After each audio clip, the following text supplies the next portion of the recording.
Então, muito bem-vindos, muito boa semana, muito bom início de semana, que seja uma semana muito produtiva para vocês. E hoje a gente vai falar então de motivação, como encontrar motivação para estudar. Esse é um tema que alguém me pediu durante um Periscope, na hora eu nem vi, eu fui ver depois, na hora que eu assisti a retransmissão.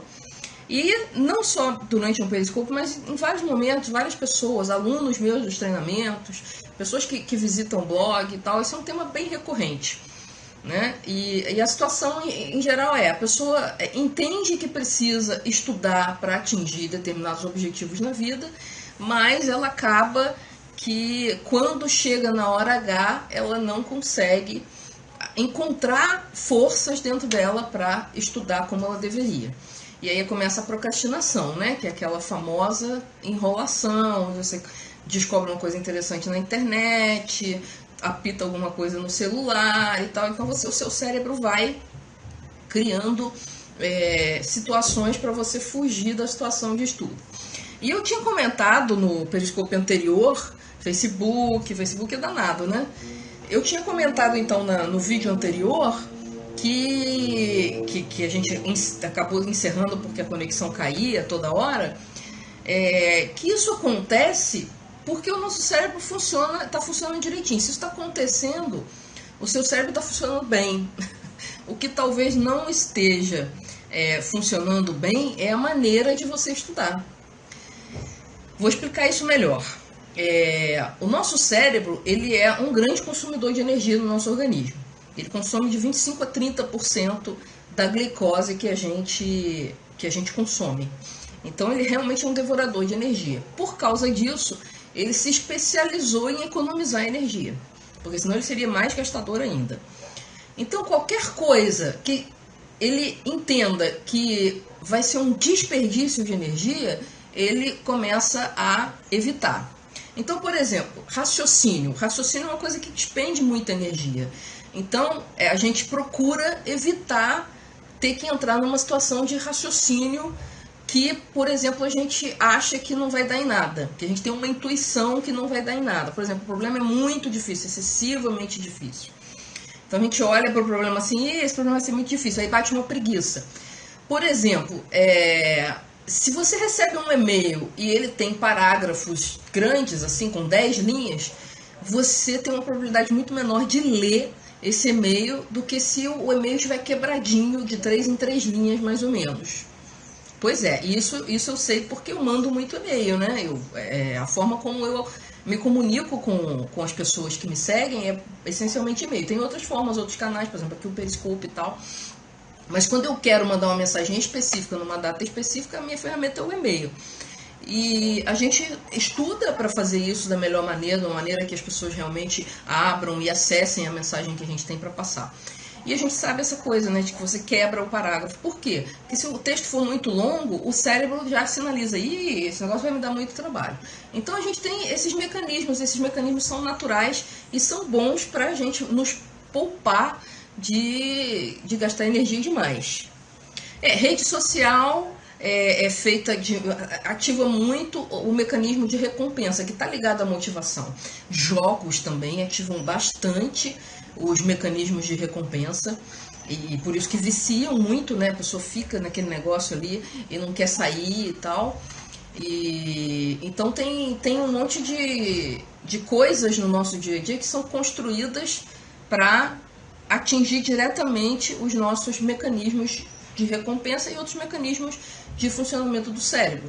Por exemplo, não é por acaso que os noticiários só noticiam desgraça. Quer dizer que o mundo está acabando? Não, sinceramente, o mundo não está acabando.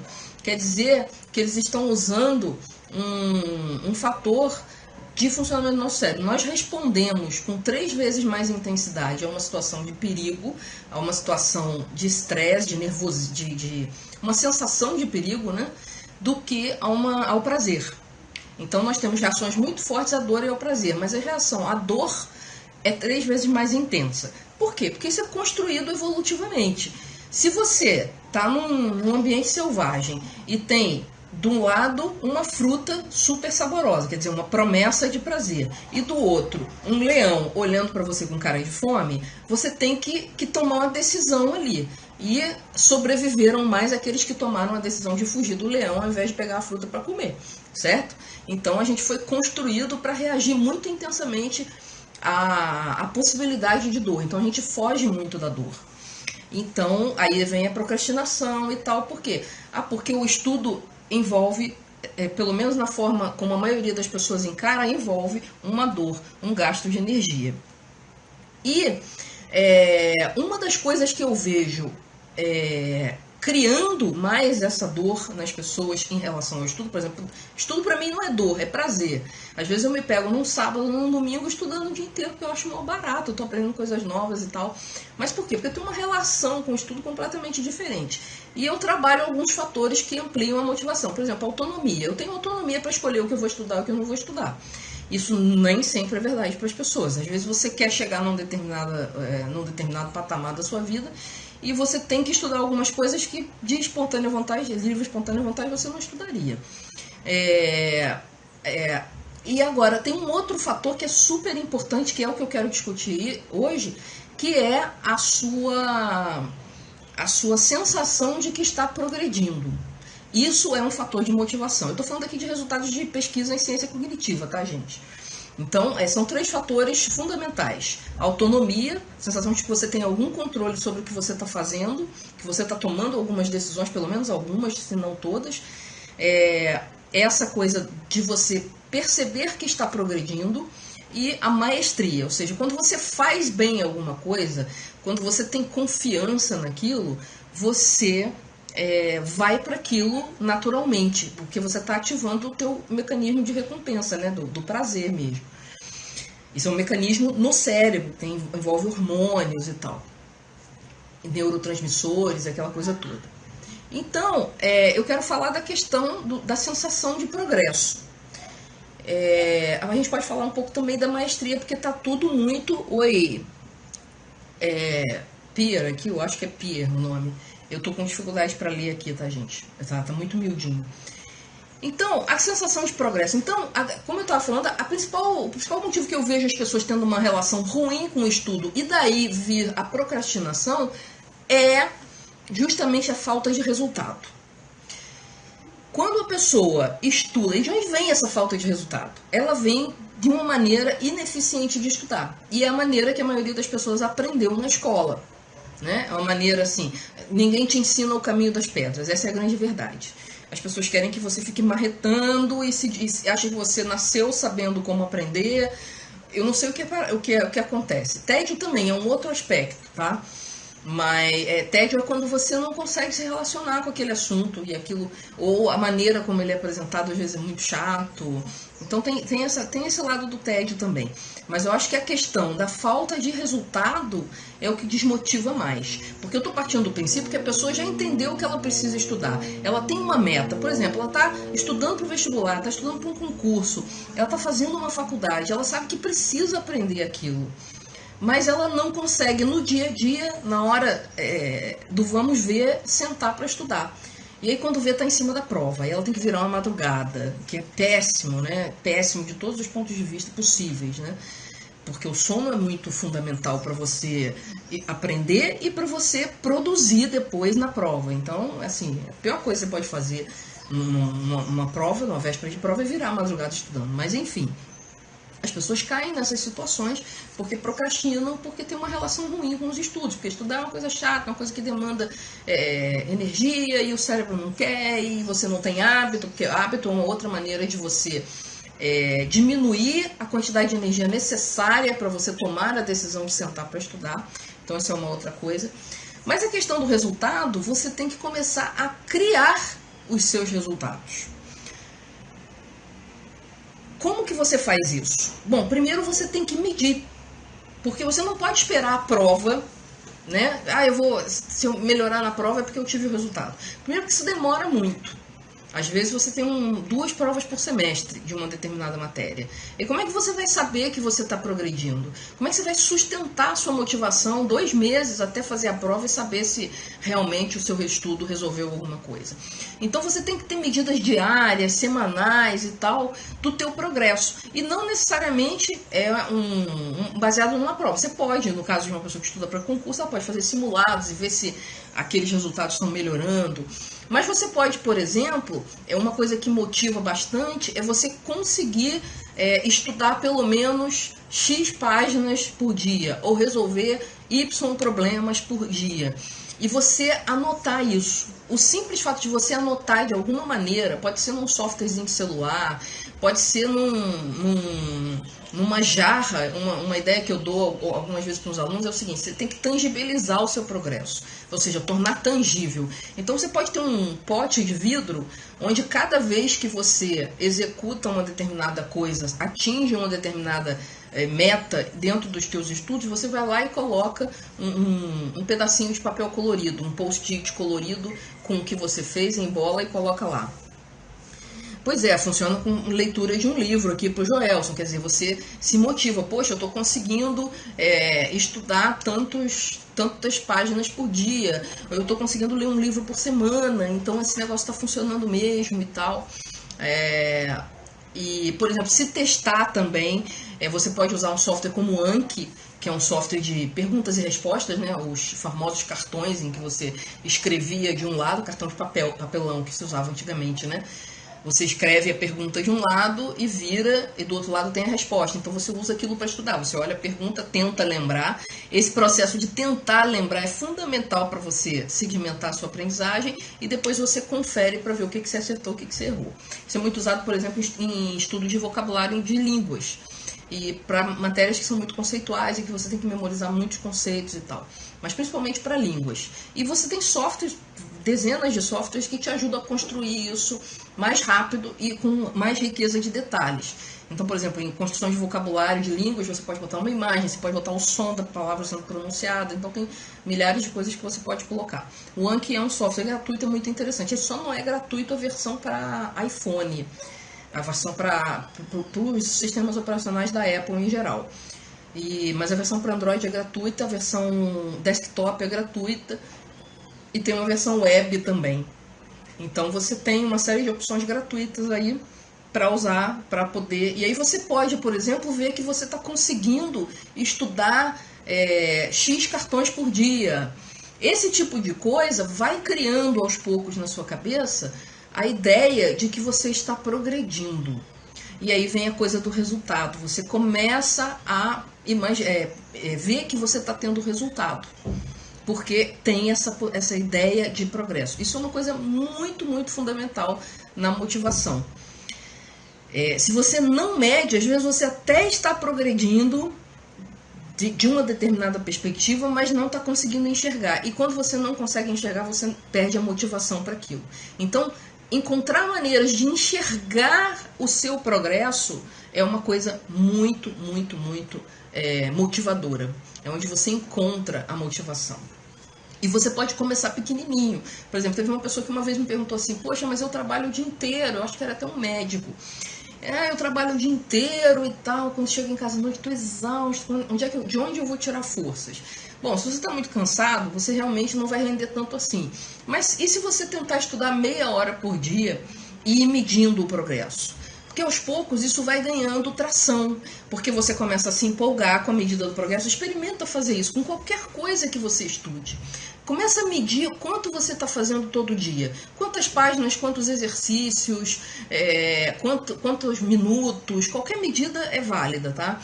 Então suponha que você diz, puxa, eu não estou conseguindo estudar 2, 3 horas que eu acho que eu precisaria, 2, 3 horas por dia de uma determinada coisa. Então comece com meia hora. E comecei a medir, puxa, eu consegui fazer meia hora por dia durante 2 semanas. E 2 semanas úteis, meia hora por dia, você está estudando 5 horas, já conseguiu estudar 5 horas.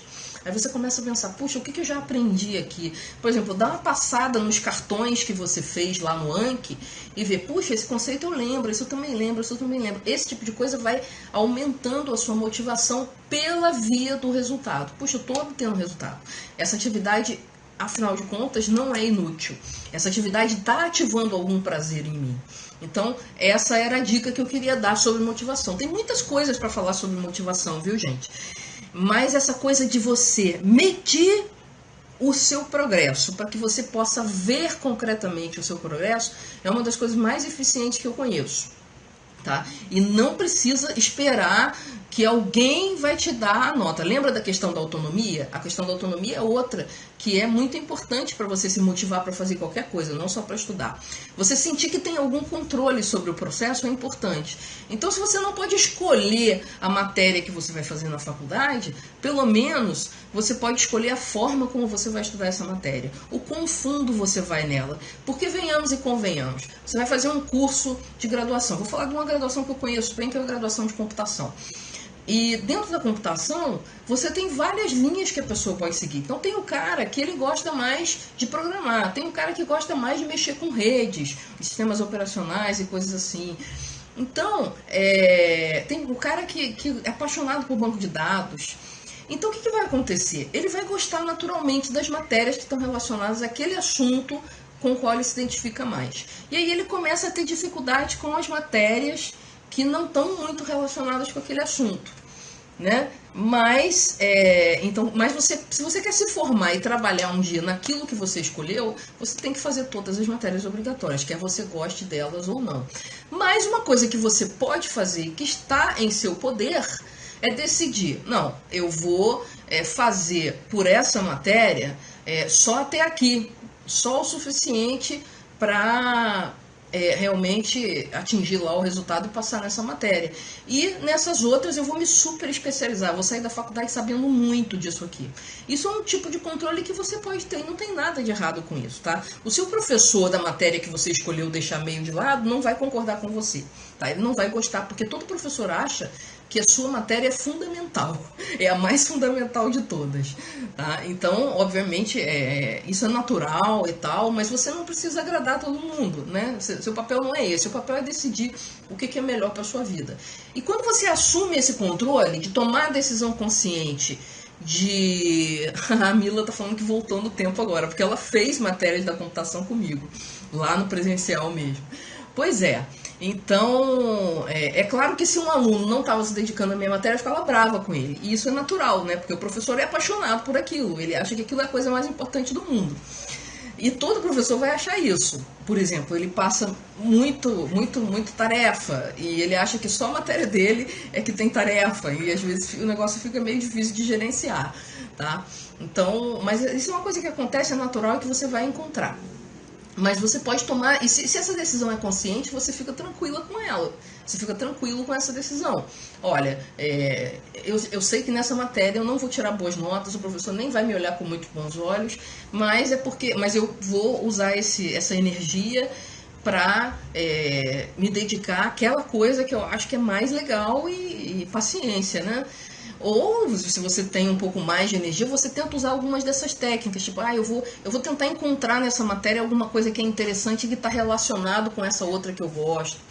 Mas essa tomada de controle, de decidir o que você vai fazer ou não vai fazer em relação a uma determinada disciplina, que não é a sua disciplina preferencial, eu estou vendo que está escuro aqui, só agora eu lembrei de ligar um pouco. Vou ligar um pouco a iluminação para melhorar um pouco.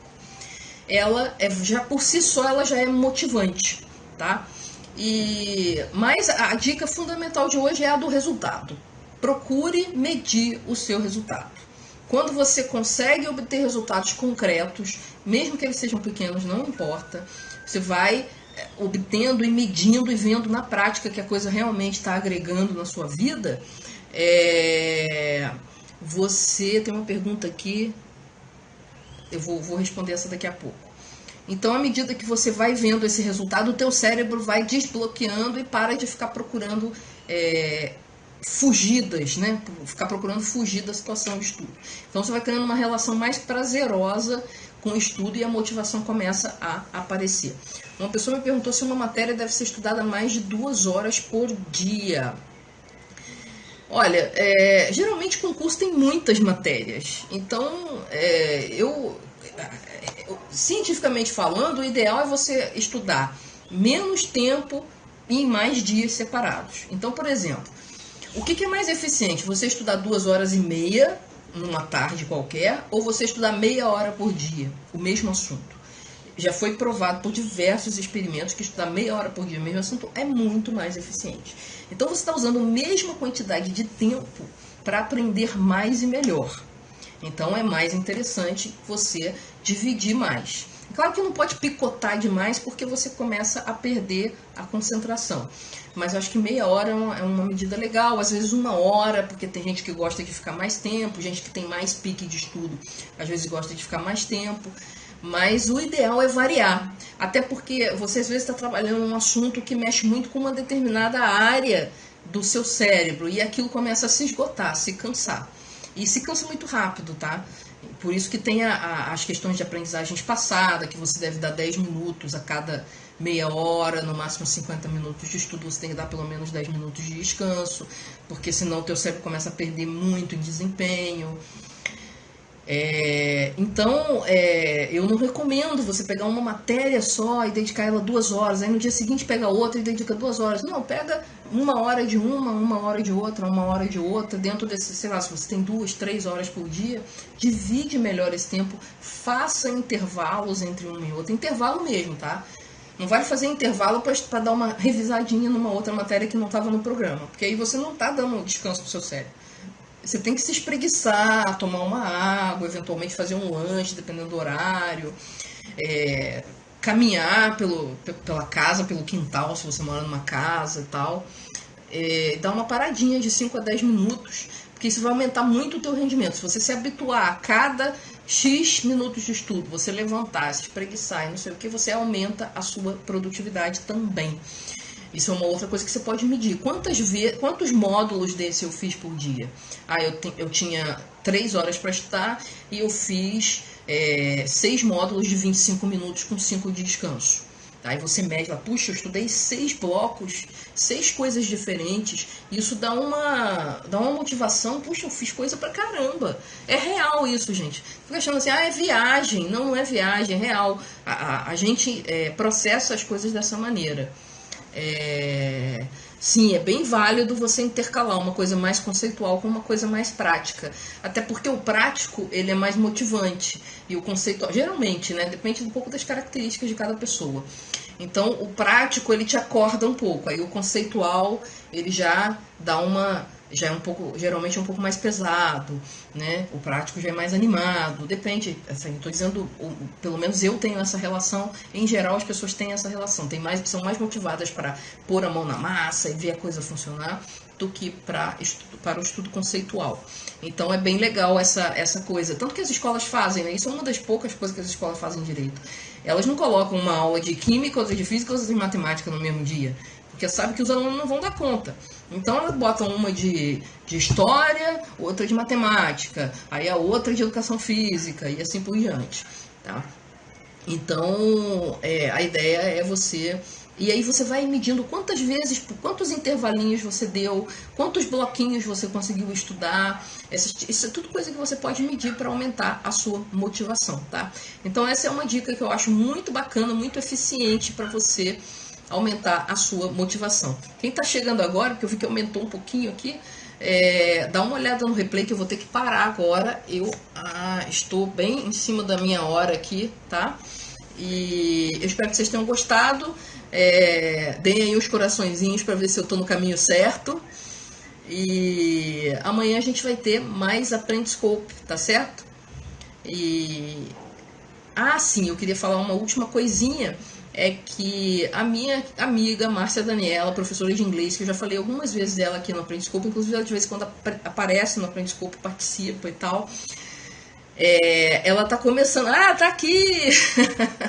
Pois ela tá começando hoje um mini curso gratuito na internet sobre como você vai fazer para aprender inglês de uma vez. Então, se você tem interesse em aprender inglês de uma forma que realmente funciona, não aquela forma que o cursinho te ensinou, que a escola te ensinou e que você não consegue falar inglês até hoje, então não perca esse curso, tá imperdível, tá? Ela vai dizer exatamente a mesma forma que eu dei para aprender o tal do inglês aos 37 anos de idade, porque eu estava numa situação limite que eu tinha que aprender de qualquer maneira e eu acabei tendo uma sacada incrível. A Márcia está falando, você pode falar inglês. Pode, qualquer pessoa pode falar inglês se estudar do jeito certo. E a verdade é que as escolas estão ensinando do jeito errado. Muito errado. E aí as pessoas perdem 5, 6, 10 anos e não conseguem ter uma conversa de 5 minutos com um nativo, por exemplo. Nem com uma pessoa que não seja nativa, mas que fale inglês fluentemente. Então, isso é um absurdo. Isso é um atestado de incompetência assim, gigantesco do sistema tradicional de ensino.